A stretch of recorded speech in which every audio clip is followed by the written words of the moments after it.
আমি অজু করে আমার বাচ্চাকে বুকের দুধ খাওয়াতে পারবো কিনা?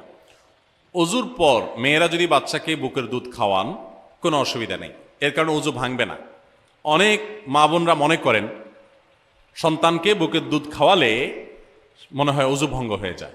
এটা অজু ভঙ্গের কোনো কারণ না। অজু করার পর বাচ্চাকে দুধ খাওয়ানোর পর আবার ওই অজু দিয়ে আপনি নামাজ পড়তে পারবেন, কোনো সমস্যা নেই। অজু ভঙ্গের সাথে সম্পর্ক হলো অজু ভঙ্গ হওয়ার মতো কোনো কারণ পাওয়া গেছে কিনা, শরীর কোথাও নাপাক বের হয়েছে কিনা, ঘুম এসেছে কিনা, সেন্সলেস হয়ে গেছেন কিনা, বেহুশ হয়ে গেছেন কিনা, এরকম বিষয় দেখা দিলে, পেশাব পায়খানা করলে, আপনি বায়ু ত্যাগ করলে, তখন অজু ভাঙবে। সন্তানকে দুধ খাওয়ানোর সাথে অজুর ভাঙার কোনো সম্পর্ক নেই।